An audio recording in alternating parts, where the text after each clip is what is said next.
Hey everyone, I am super excited today to present our next candidate for Project 1000 Hire. Today we have my dear friend Anthony. So first of all, Anthony, thank you so much for joining us on this initiative. Thank you very much for having me. I'm excited to be here. It's our pleasure. Anthony, you're looking phenomenal today, Oh, So, thank you. Thank you. Anthony, why don't you give us a brief description of who you are so we could get to know you better? Sure. So I was born and raised in New York my entire life, Long Island specifically. I actually did live in California for a year, 1 year for my undergrad, and it was in the San Francisco Bay Area region. So that was a great experience. And I also had family there too. So I was there for a year, and I did come back to New York where I was accepted into Hofstra, and I actually completed my BA in business administration there, and I've been there ever since. Wow, that's amazing. So, that's incredible. You went to undergrad 1 year in California, came back Mhm. to Oxford, you got your BA. Why don't you tell us about a personal project or accomplishment that you're super proud of?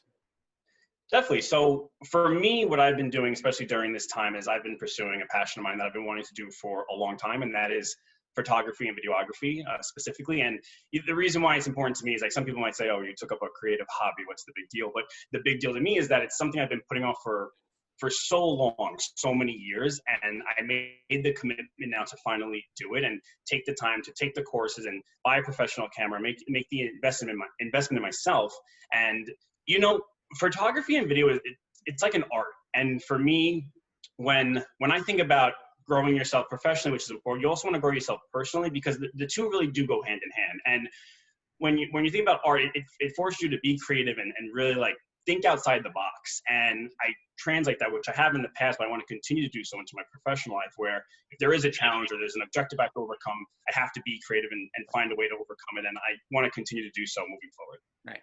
Well, that's super cool. Where can I find your pictures? I mean, I'm working on them now, so we'll see if they get up. I'm trying to develop my skill a little bit more, and we'll go from there. I'll let you know, though. But that is such a cool hobby to pick up, right? Photography and mixing that together, and you mentioned, together with creativity and everything else is really amazing. Absolutely. True. So then let's flip the script from creativity and, from, picking up new hobbies and talk about like a personal challenge that you were able to overcome.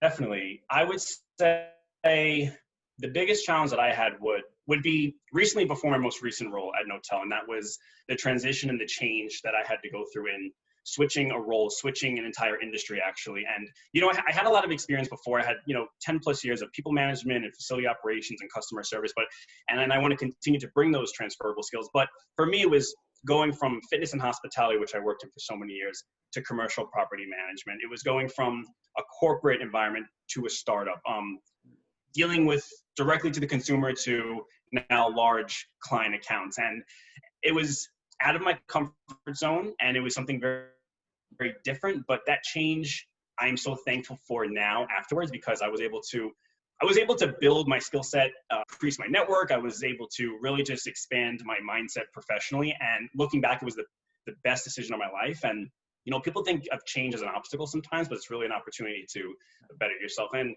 honestly, for anyone watching this, what I would want to say is, change is hard at first and it's chaotic in the middle, but in the end, it's going to bring you out as a stronger, better person, and it's going to allow you to own your success. Yeah. Wow. You should become a motivational speaker. Forget about everything. That'll be the next thing too. So, like you mentioned, change is the hardest thing, but it's the best thing. So as you go through this transition right now to your next role, what are you looking for in your next company? Yeah, so I would really want to lead a team, whether it's in facility operations or customer success. That's been something that's been a passion of mine. I've been successful in it in my previous roles, and I've also been a multi-unit leader. So along the lines of that, and whether it's, again, people management, operations, customer service, I want to develop that more. I have the skill set. I want to continue to do so. And for me, like pursuing my personal passions, in a creative mindset, I want to continue to think outside the box and overcome challenges. And I think things are going to be very different with COVID, especially in the workplace, but I'm up for the challenge. I'm up for the change that is coming ahead, and I want to embrace it. And I'm ready to exceed expectations in my new opportunity. That's amazing. So first of all, Anthony, I want to wish you a ton of success. There's Oh, no thank you. doubt in my mind that any company that you end up at that has the opportunity to have you, you're going to bring this change mindset, overcoming obstacles and hurdles, and not letting anything get in the way, and bring or make a real difference and impact, not just in the company, but in the peoples that you interact with over there. So I want to wish you a ton of success, a lot of blessings, and we're going to do everything in our power to send as many opportunities your way as possible. So thank you. Thank you very much, and thank you for having me again. Sure.